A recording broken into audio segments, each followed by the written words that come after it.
We hope that you had an enjoyable evening last night, that you've slept well, and that today will be slightly cooler than yesterday.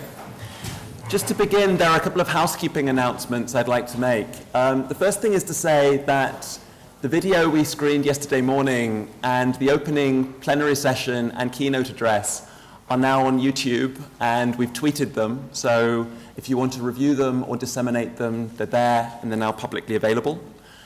We also wanted to say that in your packs, you were given a feedback form, and we'd be extraordinarily grateful if at some point during today you were willing to take the time to offer your feedback on this conference.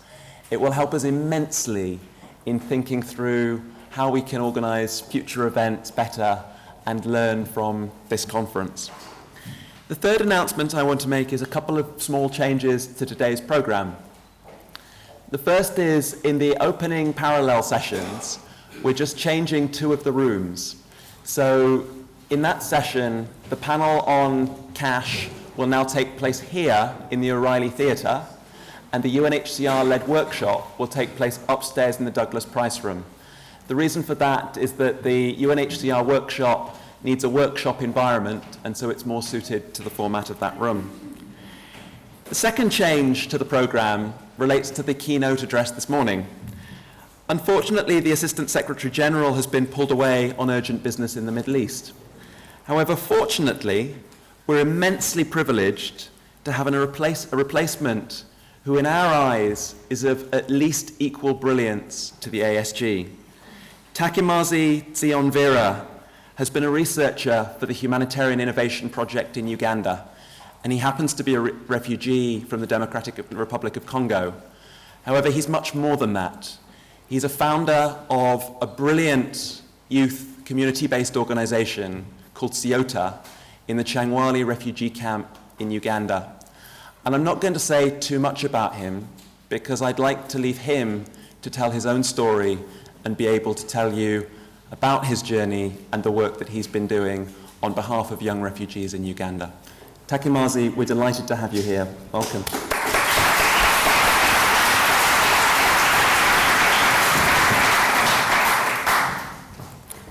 Thank you so much, Alexander, for giving me this opportunity to speak. In the beginning of this conference yesterday, we heard that there are about 15.4 million refugees in the world.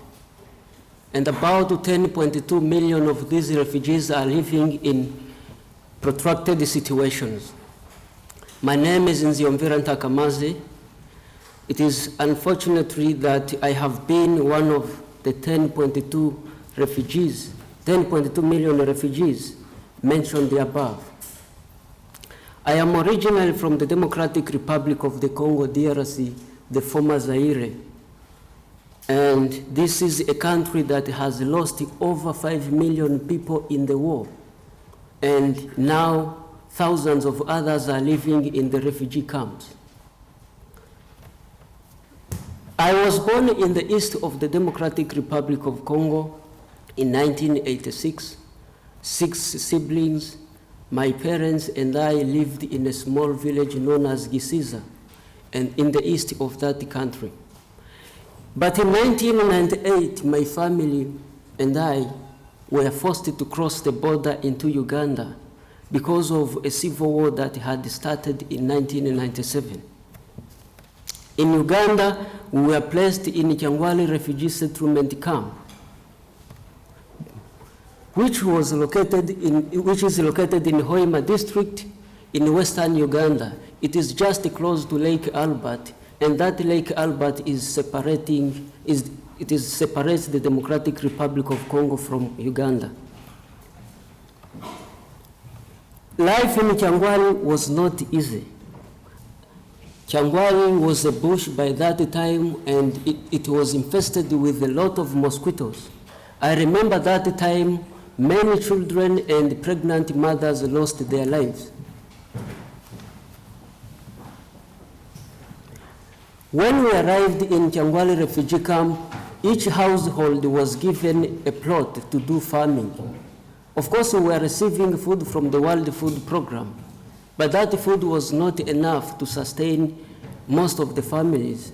And the amount of the food ratio went on reducing each year until it was cut off completely. For my case, I received the food from 1999 because I arrived in Kyangwali on December 22nd, 1998. So for only 3 years, in 2002, I was stopped from getting food. The same happened to the people who came in my caseload. Despite the challenges, however, we made lots of efforts to improve our own lives. We started doing farming for our home consumptions and later also sold little to the Ugandan buyers. In 2002, I managed to attend primary 7 in Uganda. That is equivalent to grade 7. At the same time, I was practicing farming as the only economic activity available in the refugee camp. I was lucky because my home was just close to the school. But other many refugee children whose homes were located at a distance of 15 kilometers to the extreme end of the camp found it difficult to attend school. We did not have food in the schools, so spending the full day for younger children in the few schools, 2 schools we had in the refugee camp for over 10,000 children who were estimated to be in the refugee camp, it was very difficult. When I was in high school in 2004 in Hoima district, it was in Hoima town away from the refugee camp, I met a few refugee students. And it is there where we realized that many children were unable to attend school. And then we started discussing how we could help these children attend school.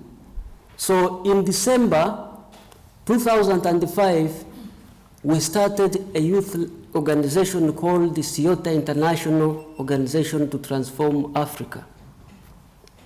It started as an inclusive youth-led club set to protect and improve the lives of the most vulnerable refugees. Of course, all of us were vulnerable, but there were those who needed more help than others, like the orphans. With the money raised by CIYOTA members through its own farming, and then with the little funding from the refugee community and a few donors, CIYOTA has built a primary school that has 60 classes. That is from grade 1 to grade 6. And currently that school is serving a population of 351 children below the age of 15. CIYOTA is also currently supporting 125 high school students to have access to quality education in secondary education in Hoima town, which is located 50 miles away from the refugee camp. In addition to assisting refugees to study in the Ugandan education curriculum, CIYOTA provides its own trainings in entrepreneurship and leadership for both social and economic changes. Now over 1,000 students have gone through CIYOTA's training. I understand this conference is all about humanitarian innovation. And according to a few sessions I attended yesterday, I learned that many humanitarian organizations are improving their programs. But please do not forget that refugees, we are also making efforts. We are trying to innovate and trying to solve problems on our own. We are not just sitting in the refugee camps waiting to be fed by the international agencies. In 2013, 2 things happened to me dramatically. First, this is the time I started working for the Humanitarian Innovation Project as a refugee research assistant, specifically in Kyangwali refugee camp, and the research I did was about economic activities of refugees. HIP has not only been a source of encouragement to me as a refugee, but also a source of knowledge. I received a lot of training and acquired enough research techniques from the HIP team members, and working with HIP also enabled me to travel from village to village. It was a refugee camp where I have been for a long time, but I had never had contact with every refugee like I did during this time. So I also understood how refugees interact with the local host population, especially with the private sector in Uganda. And having done a handful interviews with the refugee small-scale farmers, large-scale farmers, and also the Ugandans in the private sector, I acquired enough knowledge of how important this research is to governments, the United Nations High Commissioner, and the refugees themselves. During this research, I studied about Kyangwali Progressive Farmers Limited, KPFL, and KPFL is a refugee-established farm based in Kyangwali camp. It deals with farmers who grow sorghum, and the sorghum happens to be one of the raw materials for making beer. I hope some of us will enjoy beer. So there is a company in Uganda known as Nile Breweries. It uses this sorghum for making beer. KPFL was founded in 2010 by refugee farmers in order to improve on their business conditions through a collective bargaining power into the markets. And KPFL is now officially registered as a private company by the Ugandan government. The structure, it has a formal structure of the directors and members, but of 2013, the directors have records that between 500 and 600 members are registered. And the number of these members include both refugees and Ugandans, although 90% are from the refugee community and only 10% are from the Ugandan community, from the villages which surround the refugee camp. Like CIOTA, KPFL represents another example of a bottom-up innovation by a group of refugee farmers who are collectively negotiating an entry into a wider Ugandan market. The second chance in my life came in 2013, and that is when I won a MasterCard scholarship and had a chance to attend the University of Rochester in the US. After 14 years of my life in the refugee camp, I left the camp and then went to make a new life in New York. Currently, I'm studying mechanical engineering. Based on my own experience, I have a few suggestions to make about the humanitarian innovation. Most people already know that for many years, the international aid agencies have been successful in supplying emergency aid to bring relief to refugees in conflict-affected regions. This type of relief is usually short and therefore does little to address the root causes of the problems or even tackle the cycles of poverty which prevail in our refugee camps. The existing humanitarian paradigm is insufficient and inefficient as it fails to make use of the best methods and the processes available to address the situation. In the long run, it proves unsustainable and only leads to dependency on foreign aid agencies, often undermining the refugees' ability to self-help and sustenance. Instead, there may be alternative ways to refugees' protection and development, which draw upon untapped resources by building upon the refugees' own skills and aspirations to unlock the innate entrepreneurial skills of the individuals. Secondly, I believe that the best way to solve these problems is to empower refugees so that they can help themselves in the future. Refugees also have talents, skills, and aspirations like any other person. Therefore, interventions should aim at improving these capacities, for example, through provision of education opportunities, access to microcredit and skill development. Entrepreneurship projects are important to promote sustainable living or the livelihoods of refugees. Educational opportunities, entrepreneurship, and microfinance are therefore things not to ignore if we want to solve the problems of refugees permanently.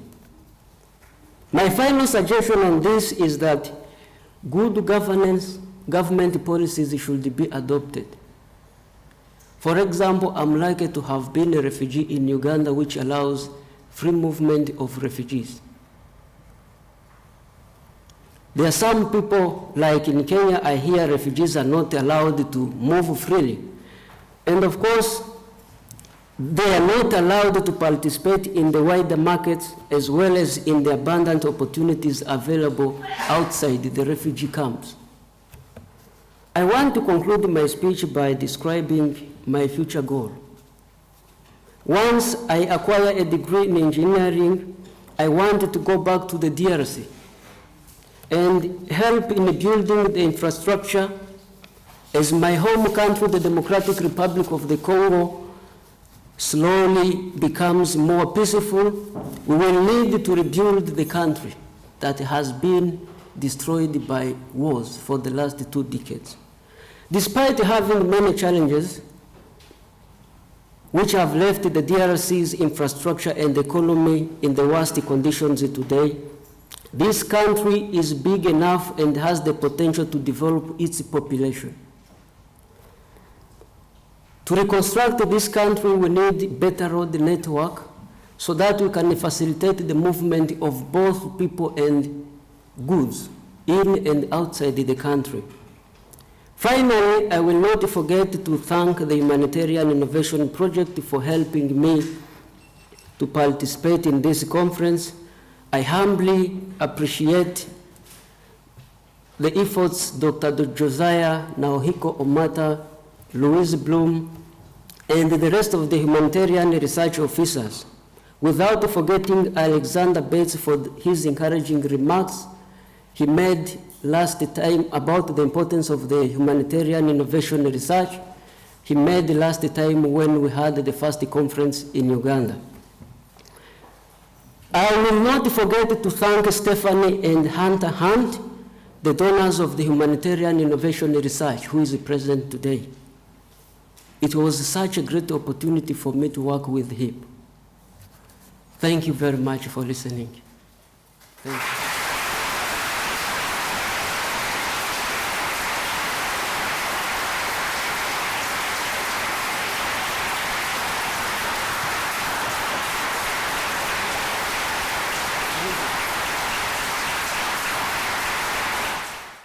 If anybody would like to ask Ntakamaze about his work, his experiences, what he's spoken about, then he's very generously made that offer.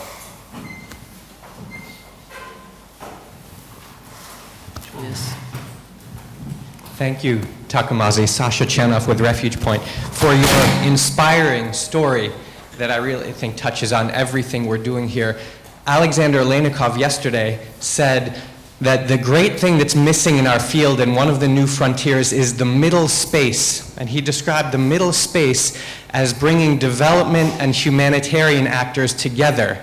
It seems like you are doing that in CIYOTA by serving not just refugees, but local Ugandans. And one of the things that Olenikov mentioned yesterday was an aspirational vision to have host communities vie for displaced populations because they are beneficial. What do you think local Ugandans would say about the refugees in your area? Would they say they are positive? Would they say they want them to go home? How do they relate to you, and how would they describe you?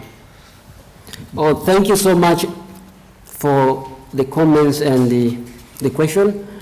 I don't recall well when Museveni, the president of Uganda, wanted to come to the refugee camp because of a situation that had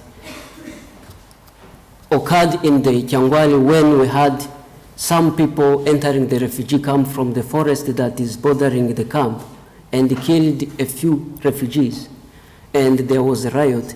But they commented about the importance of refugees, especially the farmers in that region. And he said that Kyangwari is acting as a food basket, not only for the western region, but the food that is produced in the refugee camps is also supplied to other countries like Southern Sudan. And it is bringing money to the Ugandan population. And to comment briefly about our relationship within the neighbors, I now speak 3 Ugandan languages. And I'm not the only one who speaks the 3 Ugandan languages. There are some other refugees who speak more than that.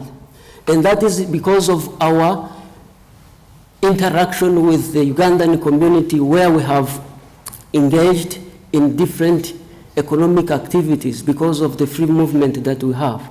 Briefly, the Ugandans, either close to Kyangwari refugee camp or in Hoima town, where we have stayed as students with our good reputation, they cannot wish us to go back.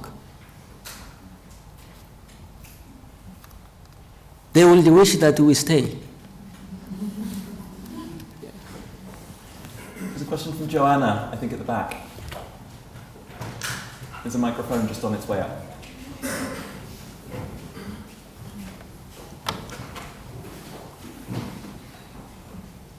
Yeah, thank you so much for a very inspiring speech. I just wondered, you kind of extraordinarily kind of brushed over, or you made very light, I suppose, of a period where food rations were on the way down because everybody got bored, as they often do, of supporting long-term refugees. And I often ask myself the question, how could we be using the resource that we do have for protracted refugees better? And I wonder, could you just give us one piece of advice? What would be the one thing that we could do better? How should we be investing that resource? Should we be doing more credit? Should we be investing more in education? What would be the thing, or maybe 2 or 3 things that you think would be most important for us to shift in terms of the way we support those populations? Thanks. Okay. Thank you so much. I think, according to the research that I was involved in with the Humanitarian Innovation Project, it does not, I can't ignore the international aid given to refugees in terms of food. I don't say that we stop that. Refugees still need the food, but not all refugees need food only. For example, if you are new in a refugee camp, there is no need of an international aid organization to bring education for that first day before I eat. I need the food. But once we are established in the refugee camps, there is something more than food that we need. So it will be better for these international organizations to carry out more research and then find out which refugee camps are specifically in need of food, and how long should we give food to people, and which process is sustainable.